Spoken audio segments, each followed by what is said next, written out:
Hi అండి. నాదైన పద్ధతిలో మీకు పప్పు ఆకుకూర అంటే మిక్స్డ్ ఆకుకూరతోటి ఎలా చేసుకోవాలో చేసి చూపిస్తున్నాను. ఇలా హెల్తీగా చేసుకోవాలి. కనీసం వారానికి ఒకసారైనా లేదా నెలకి 1, 2 సార్లైనా మీరు ఈ విధంగా పప్పు చేసుకుంటే మన ఆరోగ్యానికి చాలా మంచిదండి. ఇప్పుడు నేను కుక్కరు స్టవ్ మీద పెట్టి వేడి చేసి అందులో కొంచెం కందిపప్పు, కొంచెం నార్మల్ ఎర్రపప్పు వేసి ఫ్రై చేశానండి. దాన్ని క్లీన్ చేసుకొని ఇప్పుడు సరిపడా వాటర్ వేసుకొని స్టవ్ మీద పెట్టుకున్నాను. ఇందులో నేను వేస్తున్నది మొదట బచ్చలి ఆకు అండి. బచ్చలి ఆకు చెట్టు ఆకు అనమాట. ఇది మన కావలసినంత మనం తీసుకోవాలి. దాని తర్వాత పాలకూర తీసుకున్నానండి. ఈ పాలకూరని క్లీన్ చేసుకొని చిన్న చిన్న ముక్కలుగా కట్ చేసి వేస్తున్నాను. దీని తర్వాత కొత్తిమీర అండి. కొత్తిమీరను కూడా ఎక్కువగా తీసుకోవాలి. ఆ కొత్తిమీరని క్లీన్ చేసి ఈ విధంగా కట్ చేసి వేసుకోవాలి. ఈ 3 ఆకుకూరలతోటి నేను ఇప్పుడు పప్పు చేస్తున్నానండి. కొత్తిమీర, పాలకూర, బచ్చలి కూర ఈ 3 చాలా ఆరోగ్యానికి మంచిదండి. ఎందుకంటే ఇది రక్తాన్ని శుద్ధి చేస్తుంది, రక్తాన్ని మెరుగుపరుస్తుంది. అలాగే మన స్టమక్ కూడా చక్కగా క్లీన్ అయ్యే విధంగా ఆరోగ్యవంతంగా ఉంచుతుందండి. ఇప్పుడు దీంట్లో కొత్తిమీర వేసిన తర్వాత నేను 2 టమాటాలని 4 ముక్కలుగా కట్ చేసి వేసేస్తున్నానండి. దీని తర్వాత ఇందులో వెల్లుల్లిపాయలు వేస్తున్నాను. వెల్లుల్లిపాయలు కొంచెం ఎక్కువ వేసుకుంటున్నాను. ఎందుకంటే మనం ఫ్రైలో వేసి వేయించుకొని తినే వెల్లుల్లిపాయకును ఇలా ఉడకబెట్టి పప్పులో వేసి పూర్తిగా దీన్ని స్మాష్ చేసేసి తింటే మన హార్ట్కి చాలా మంచిదండి. ఇప్పుడు ఒక ఉల్లిపాయ తీసుకుని దాన్ని 2 ముక్కలుగా కట్ చేసి ఒక ముక్క మాత్రమే ఇందులో వేస్తున్నాను. పప్పులో ఎక్కువ ఉల్లిపాయ వేయకూడదండి. అంటే ఇలా కుక్కర్లో వేసేటప్పుడు పప్పు తీయదనం వచ్చేస్తుంది. అందుకని సరిపడినంత వేసుకోవాలి. నా దగ్గర పచ్చిమిర్చి లేవండి, అందుకని నేను పచ్చిమిర్చి చూపించట్లేదు. మీ దగ్గర పచ్చిమిర్చి ఉంటే పచ్చిమిర్చిని కూడా ఎక్కువగా వేసుకోండి. ఇప్పుడు దానికి నాకు పచ్చిమిర్చి లేవు కాబట్టి కారం దీనికి పప్పుకి సరిపడినంత వేసుకుంటున్నాను. 2 స్పూన్లు కారం వేసుకున్నాను. మీరు ఎంత తినగలరో అంత కారం వేసుకోండి. అట్లాగే 1 స్పూను ఆయిల్ వేశాను. ఈ ఆయిల్ వేస్తే పప్పు పొంగదండి, చాలా త్వరగా కూడా ఉడికిపోతుంది. చూడండి, ఇప్పుడు నేను వాటిని మిక్స్ కూడా చేయలేదు. యాజ్ టీజ్గా అలా కుక్కర్ పెట్టేసి స్టవ్ ఆన్ చేసేసాను. సో ఇప్పుడు 4 నుంచి 5 విజిల్స్ 6 విజిల్స్ వచ్చేంత వరకు కుక్కర్లోనే పప్పుని ఉడికించుకోవాలి. ఇప్పుడు చూడండి, నేను 5 విజిల్స్ వచ్చినాయి. నేను చూపిస్తున్నాను. పప్పు దానికే ఫుల్గా కుక్ అయిపోయి ఉన్నాయండి.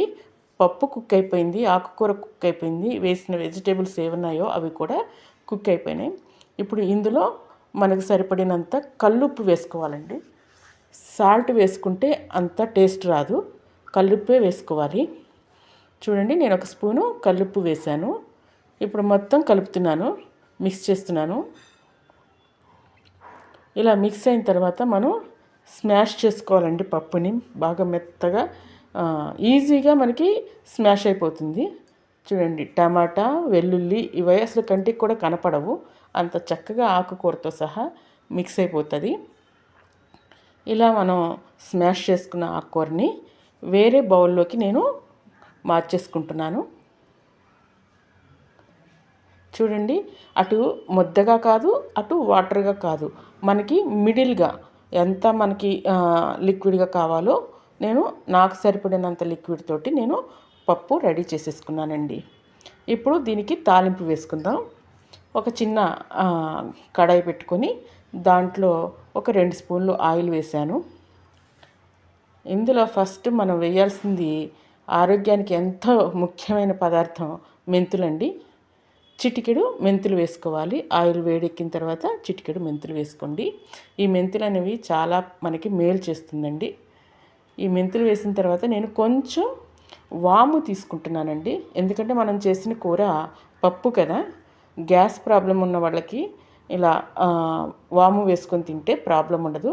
కానీ ఇది రెగ్యులర్గా మనం అలవాటు చేసుకోవాలండి. కొద్దిగా వాము వేసుకోవాలి. ఏ పప్పుకైనా సరే కొంచెం వాము వేసుకోవాలి. అలాగే 1 స్పూను జీలకర్ర వేస్తున్నాను. అలాగే కొంచెం ఆవాలు వేస్తున్నాను. మీరు అబ్జర్వ్ చేయండి, నేను తాలింపు దినుసులన్నీ వేయట్లేదు, ఎందుకంటే మినపప్పు శనగపప్పు కూడా వేయట్లేదు. వీటికి సపరేట్ తాలింపు ఉండాలండి పప్పుకి. ఇలాగ జీలకర్ర, ఆవాలు, వాము, మెంతులు వేసి కాస్త అవి వేగే వరకు మనం ఫ్రై చేసుకోవాలండి. ఇలా చేస్తేనే తాలింపు చాలా గుమగుమలాడుతుంది. తర్వాత వెల్లుల్లిపాయలు వేస్తున్నాను. పప్పులో కొన్ని వేసాను, ఇప్పుడు తాలింపులో కొన్ని వేస్తున్నానండి. ఈ వెల్లుల్లిపాయ కూడా చిటపట అనేంత వరకు మనం ఫ్రై చేసుకోవాలి. తర్వాత కొంచెం ఉల్లిపాయలు వేసుకోవాలండి, ఎండుమిరపకాయలు వేసుకోవాలి. కొంచెం ఎండుమిరపకాయలు కూడా మనం తుంపు చేసుకొని ముక్కలు చేసుకొని వేసుకున్నాను. దీంట్లో ఇప్పుడు మనం ఉల్లిపాయలు వేసుకుంటున్నాను. ఈ ఉల్లిపాయ కూడా చిన్న చిన్న ముక్కలుగా కట్ చేసుకోకూడదండి, బారుగానే కట్ చేసుకోవాలి. అది సన్నగా కట్ చేసుకోవాలి. సన్నగా కట్ చేసుకున్న ఉల్లిపాయను కూడా మనం చేతితో కాస్త చితిమితే దానికి సపరేట్ అయిపోతాయి. అలా వేసుకొని ఫ్రై చేసుకోవాలి. అలాగే కొద్దిగా కరివేపాకు వేసుకోవాలి. ఇవన్నీ వేసుకొని కాస్త వేగనివ్వాలండి. చూస్తున్నారు కదా, తాలింపులోనే ఉంటుందండి మొత్తం పప్పుకున్న టేస్ట్. ఉల్లిపాయ అనేది తాలింపులో వేసేటప్పుడు బ్రౌన్ కలర్కి రావాలండి. బ్రౌన్ అంటే లైట్ బ్రౌన్ కలర్కి రావాలి. ఇప్పుడు కొంచెం నేను ఇంగు వేస్తున్నాను. ఇంగు అలవాటున్న వాళ్ళు వేసుకోండి, లేకపోయినా పర్వాలేదు. నేను చిటికెడు ఇంగు వేసాను. ఇంకా చూడండి, ఇక్కడ మాకు స్మెల్ అదిరిపోతుంది. తాలింపు ఇంత స్మెల్, ఇంత ఘాటుగా చక్కగా మనకి ఈ వాసన వస్తేనే ఆహా అనిపించేలాగా వస్తుంది. ఈ తాలింపు లైట్ బ్రౌన్ కలర్లో రావాలండి, అంటే ఉల్లిపాయ పచ్చిదనం ఉండకూడదు. ఇప్పుడు మనం తీసి పక్కన పెట్టుకున్న పప్పులోకి ఈ తాలింపుని వేసేసుకుందాం. వేసినప్పుడు చూసారా, చిట్టపటలు ఆడాలండి తాలింపు. ఇలా వేడిగా వేసుకోవాలి. చల్లబడిపోయిన తర్వాత సరిగా వేగకుండా ఉన్నప్పుడు అలా వేసుకోకూడదండి, ఆ కమ్మదనం అనేది రాదు. ఇలా మనం తాలింపు వేస్తే పప్పులో చిట్టపటలు ఆడాలి. చూస్తున్నారు కదా, వేసిన వెంటనే నేను పప్పుని కళాయి పెట్టేశాను. వెంటనే కొంచెం కొత్తిమీర వేసుకున్నాను. పప్పులో కొత్తిమీర వాడాను, మళ్ళీ చివరిలో కూడా కొంచెం కొత్తిమీర వేసుకున్నాను. వేసుకున్న తర్వాత ఈ పప్పుని కొంచెం హీట్ చేసుకోవాలండి, మరీ తుకతుకలు ఆడిపోకూడదు, లైట్ హీట్ చేసుకోవాలి. చూస్తున్నారు కదా, ఇలా ఉడికిన తర్వాత స్టవ్ ఆఫ్ చేసేసి కొంచెం పప్పు చల్లారిన తర్వాత ఒక చెక్క నిమ్మరసం పిండుకోవాలండి. ఎందుకంటే నేను చింతపండు వాడలేదు, జస్ట్ ఒక చెక్క నిమ్మరసం వేసుకుంటే పప్పు రెడీ. ఇప్పుడు వేరే కళాయిలో నేను ఈ పప్పుతో పాటు మనకి మరి సైడ్ డిష్ ఇంకోటి ఉండాలి కదండి, అప్పడాలు కానీ వడియాలు కానీ, అలాగే ఏదైనా వెజిటేబుల్ ఫ్రై ఉండాలి. నేను ఇక్కడ ఏం చేస్తున్నా అంటే బెండకాయ ఫ్రై చేస్తున్నా, అదేనండి లేడీస్ ఫింగర్ ఫ్రై. ఇప్పుడు దీంట్లో 2 స్పూన్లు ఆయిల్ వేసాను. అందులో 1 స్పూన్ జీలకర్ర, 1 స్పూను ఆవాలు వేసేసానండి. అవి చిటపటలాడే వరకు వేయించి కొన్ని వెల్లుల్లిపాయలని చిన్న చిన్న ముక్కలుగా కట్ చేసి వేసుకోవాలి. అలాగే 4 ఎండుమిరపకాయలు తుంచి వేసుకోవాలండి. ఈ వెల్లుల్లిపాయ ఈ బెండకాయ కూరకి టేస్ట్ని ఇస్తుంది. కొంచెం కరివేపాకు వేసుకొని మొత్తం కలయబెట్టి ఫ్రై చేసుకోవాలండి. ఇవి దోరగా ఏగేంత వరకు ఫ్రై చేసి, చూస్తున్నారు కదా, ఈ విధంగా కలిపి మనం దోరగా వేగే వరకు ఫ్రై చేసి మనం ఏదైతే బెండకాయ ముక్కల్ని కట్ చేసి పెట్టుకున్నామో అవి వేసేసుకోవాలండి. ఇక్కడ ఒక చిన్న మీకు ఒక చిట్కా చెప్తాను. ఈ బెండకాయలు మనం సన్నగా తరగకూడదండి. సన్నగా తరిగితే ముక్క చితికిపోయి దాని టేస్టే మారిపోతుంది. ఇప్పుడు నేను చేస్తున్న ఈ బెండకాయకి మీడియం సైజు ముక్క కట్ చేసుకున్నాను. ఇది ఏ బెండకాయ ముక్క ఆ బెండకాయ ముక్కగానే వేగుతుందండి. ఇలా వేగితే చాలా బాగుంటుంది, టేస్ట్ ఎక్కువగా ఉంటుంది. చితికిపోతే అది శుద్ధగా అయిపోతుంది, జిగురుగా అయిపోతుంది, అంత బాగుండదు. చూడండి, ఎప్పుడు ఎలా ఉందో బెండకాయ అంతే ఉంటుంది చివరి వరకు. ఏ ముక్క ఆ ముక్క మగ్గిపోతుంది, సూపర్గా ఉంటుందండి. ఇందులో కావాలంటే కొంతమంది వేరుశనగ గుళ్ళు కూడా వేసుకోవచ్చు, నేనైతే వేయలేదు. ఇప్పుడు కొంచెం పసుపు వేసుకుందాం, అలాగే కొంచెం సాల్ట్ కూడా వేసుకుందాం. ఈ సాల్ట్ వేయడం వల్ల బెండకాయ చాలా త్వరగా మగ్గిపోతుందండి, జిగురు కూడా రాదు. చూడండి, కొంతమంది బెండకాయ తినాలంటే జిగురు వస్తుంది అది ఇది అంటారు, ఇక్కడ జిగురు కూడా రాదండి. మీరు చూడండి, ఇది బ్యాచిలర్స్ అయినా సరే ఈజీగా చేసేసుకోవచ్చు, చాలా స్పీడ్ కుక్ కూడా అయిపోతుంది ఇది. చూసారు కదా, పసుపు ఉప్పు వేసేసి ఒకసారి కలిపేస్తున్నాను. ఇది కలిపేసి సిమ్లోనే చేసుకోవాలండి, హైలో చేసుకోకూడదు.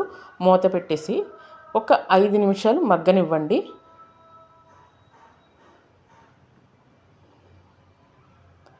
అలా అని బెండకాయ మాడకూడదండి, ఎక్కడ మాడకూడదు, టేస్ట్ మారిపోతుంది.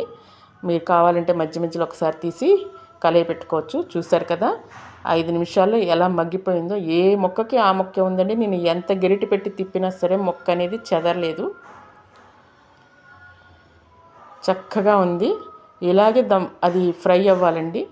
మీకు కావాలంటే ఇంకాస్త ఫ్రై చేసుకోవచ్చు. నేను ఈ ఈ ఈ ఈ పరిస్థితిలో ఫ్రై అయిన తర్వాత కొంచెం కారం వేస్తున్నాను. మాకు తినగలిగిన కారం వేస్తాను, మీరు మీ ఇష్టం, మీరు ఎంతైనా వేసుకోవచ్చు. వేసి దీన్ని కూడా కలయి పెట్టి ఇంకొక నిమిషం మగ్గనివ్వాలండి. ఎందుకంటే బెండకాయలకు కూడా ఉప్పు, పసుపు, కారం పట్టి టేస్ట్గా ఉంటాయి. చాలా త్వరగా కూడా అయిపోతుంది. ఇప్పుడు పిల్లలకి ఎవరికైనా బాక్స్ కట్టాలన్నా కూడా ఈ విధంగా చేసేసి బాక్స్ కట్టేసి ఒక్క స్పూన్ నెయ్యి వేసి కలిపి పెట్టేసామంటే సూపర్గా ఉంటుందండి. చూసారు కదా ఇది. ఇప్పుడు కారం వేసిన తర్వాత ఒక్క నిమిషం మూత పెట్టాలి. మూత పెట్టి మగ్గించి లాస్ట్ అండ్ ఫైనల్ కొత్తిమీర అండి. ఈ కొత్తిమీరని చిన్న చిన్న ముక్కలుగా కట్ చేసి ఫైనల్ టచింగ్ ఇచ్చేస్తే బెండకాయ ఫ్రై రెడీ అయిపోతుందండి. చూస్తున్నారు కదా చక్కగా మగ్గిపోయింది. ఇప్పుడు కొత్తిమీర చల్లిన తర్వాత జస్ట్ అలా కలయి పెట్టి